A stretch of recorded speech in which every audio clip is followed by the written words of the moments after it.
The unbroken chain. For 800 years, the galaxy had known only one truth: the Vorthak Empire never lost. Their massive black warships moved through space like death itself, leaving nothing but silence and ash in their wake. System after system fell before their might. Planet after planet surrendered or burned. The Vorthak were not just conquerors, they were perfection in war. Their ships could adapt to any weapon, their shields could learn from every attack, and their minds worked as one deadly hive. Where other species fought with courage or cunning, the Vorthak fought with mathematics. They calculated victory before the first shot was fired. Admiral Kekstar stood on the bridge of the flagship Eternal Dominion, watching another world burn. Through the massive viewing screen, the orange flames of New Geneva painted his scaled face in hellish light. The human colony had lasted exactly 47 minutes and 12 seconds, longer than most, but still pathetic. Another successful cleansing. Admiral reported his second-in-command, Sub-Admiral Yexri. Her 4 eyes glowed with satisfaction. The human defenders used conventional tactics. Pattern 7 Alpha.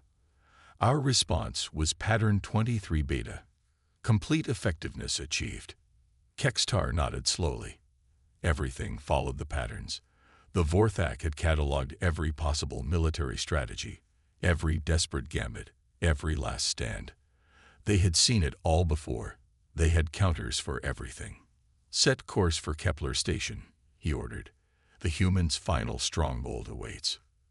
The Eternal Dominion was a city-sized monster of black metal and pulsing energy. Around it, 300 other Vorthak warships formed a perfect formation. Each ship knew its role. Each captain followed the grand strategy. Together, they were unstoppable. Kepler Station hung in the void like a steel flower, its defensive platforms spread around it like petals. It was humanity's last major base in this sector, home to 2 million souls. The Terran Federation had pulled back every ship, every soldier, every weapon they could spare to defend it. Commander Lisa Rodriguez stood in the station's command center, watching the sensors with growing dread. The Vorthak fleet was enormous. Her defensive force looked like toys beside it. "Status report," she called out. 17 Federation cruisers, replied her tactical officer. 8 destroyers, 43 fighters. Station weapons at full charge. Shields holding at maximum power. Rodriguez closed her eyes. She had run the numbers 100 times. They could maybe hold for an hour, maybe less. The civilian evacuation. 60% complete. We need more time. Time. The one thing they did not have. The Vorthak fleet was already moving into attack formation. Perfect ranks of Black Death spreading across the stars. Then something impossible happened. A single ship dropped out of hyperspace directly between the Vorthak fleet and Kepler Station. Not alongside the human defenders, but alone in the empty space between the two forces. It was small, maybe the size of a destroyer, but unlike any ship Rodriguez had ever seen. The hull was a patchwork of different metals. Parts looked human, but other sections seemed alien. Strange symbols glowed along its sides. Energy crackled between mismatched weapon ports. It looked like someone had built a warship from spare parts and wild dreams.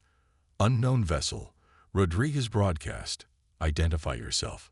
The response came in a calm, steady voice. "This is Captain Sarah Chen of the warship Defiant Dawn. I'm here to even the odds." On the Eternal Dominion, Admiral Kekstar studied the strange ship with growing confusion. It did not match any known human design.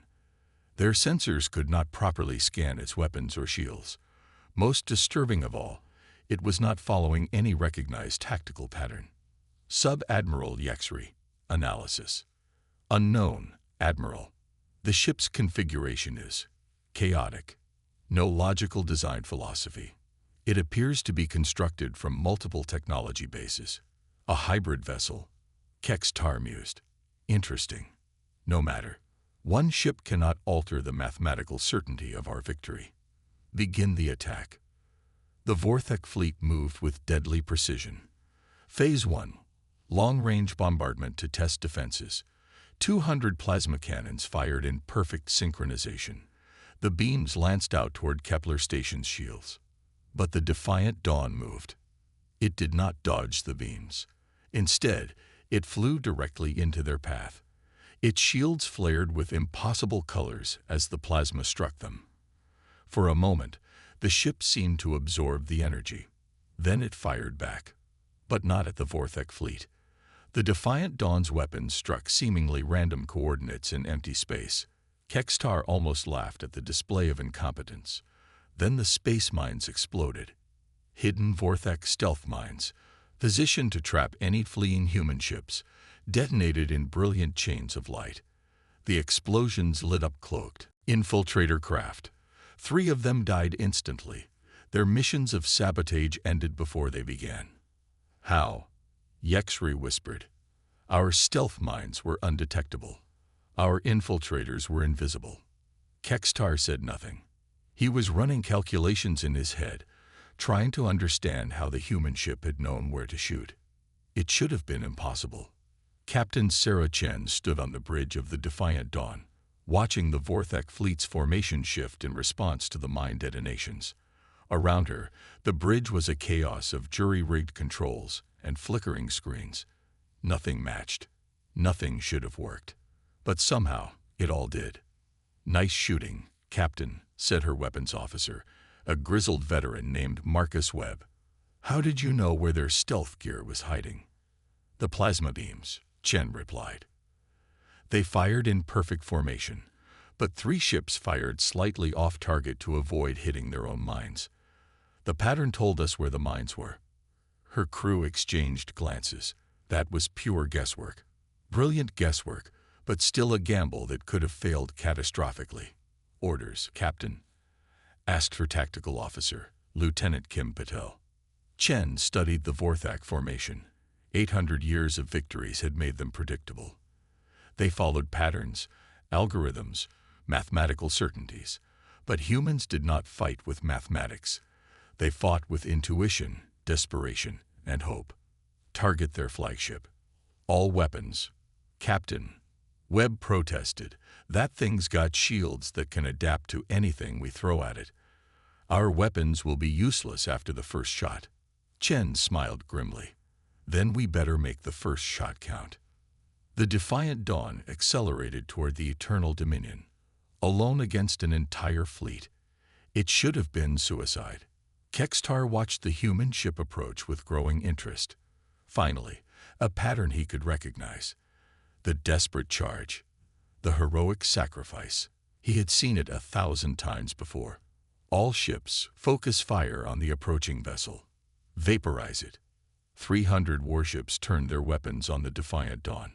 Enough firepower to crack a planet's crust filled the space around the small ship. But the Defiant Dawn was no longer where the weapons were aimed. It had changed course at the last possible second, diving beneath the Vorthak formation at an angle that should have torn it apart from gravitational stress. Somehow, its shields held. Somehow, its hull did not crack. Chen gritted her teeth as the G-forces pressed her into her command chair. The Defiant Dawn's inertial dampeners were cobbled together from 3 different species technology. They should not have been able to handle this kind of maneuver. But Webb had been right about one thing. The ship was held together by hope and prayer as much as metal and energy. Now, Chen ordered. Every weapon on the Defiant Dawn fired at once, but not at the Eternal Dominion's shields or armor. Instead, they targeted something much more vulnerable. The space between the ships. Quantum torpedoes detonated in carefully calculated positions, creating a cascade of gravitational anomalies. The fabric of space itself rippled and twisted. The perfect Vorthak formation suddenly found itself scattered across 3 dimensions as spacetime bent around them. Ships collided. Others spun out of control. The mathematical precision of their attack formation collapsed into chaos. And in that moment of confusion, the Defiant Dawn struck the Eternal Dominion. Not with weapons, with something far more dangerous to the Vorthak's way of thinking. A message. Chen's transmission went out on all frequencies, broadcast to every Vorthak ship and every human defender. Her words were simple, but they carried a weight that shook the very foundations of the Vorthak Empire. My name is Sarah Chen. I was a mining engineer before the war started. I'm not a soldier. I'm not a hero. I'm just a human who got tired of running. This ship was built from salvage and scrap by people who refused to give up. We don't have your technology. We don't have your numbers. But we have something you'll never understand. She paused, watching as the Vorthak fleet struggled to reform their ranks. We have the ability to do the impossible when everything depends on it. The Defiant Dawn's engines flared with impossible brightness. The ship began to change, its patchwork hull shifting and rearranging itself. Weapon ports moved. Shield generators realigned. The ship was literally rebuilding itself in the middle of combat. Kextar stared in shock. No ship could do that. It violated every known principle of engineering and physics. But then, humans had always been good at violating the known principles of everything. The Defiant Dawn fired again. This time, its weapons had adapted to match the exact frequencies needed to penetrate Vorthak shields. Impossibly, the ship had learned their defensive patterns in a single engagement. The blast struck the Eternal Dominion's bridge.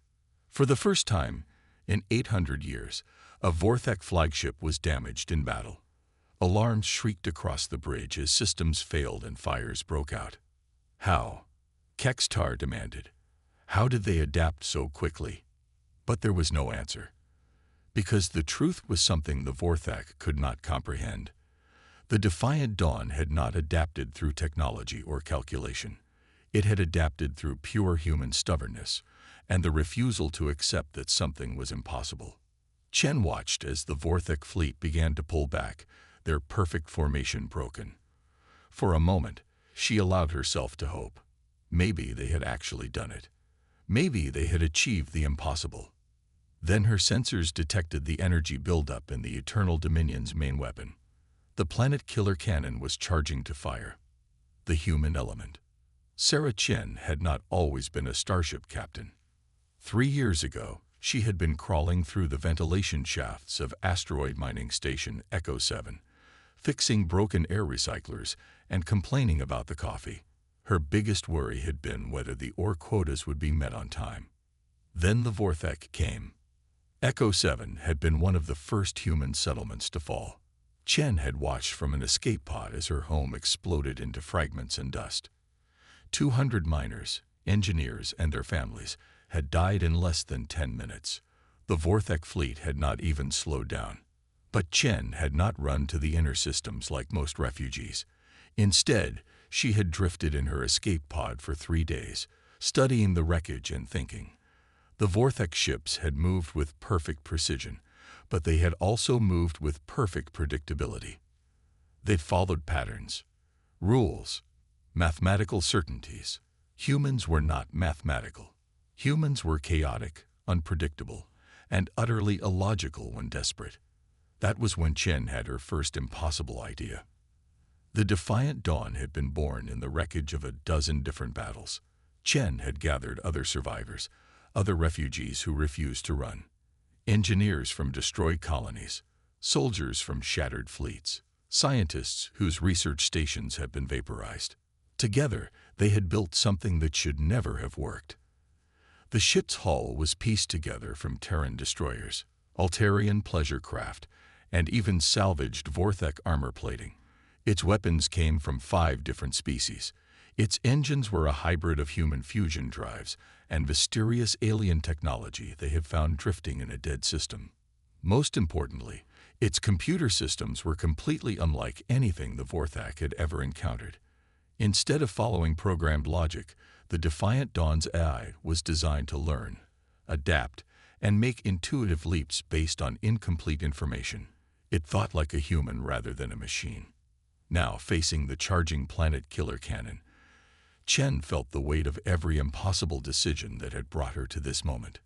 "Captain," Lieutenant Patel called out, "the Eternal Dominion's main weapon will fire in 90 seconds. If it hits Kepler Station, 2 million people die." Chen finished. She looked around her makeshift bridge at the crew who had followed her into this madness.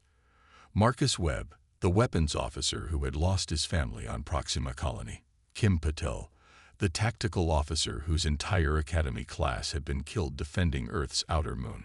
Dr. Elena Vasquez, the ship's engineer who had invented half the impossible systems keeping them alive. They were not heroes. They were survivors who had chosen to fight instead of flee. Options?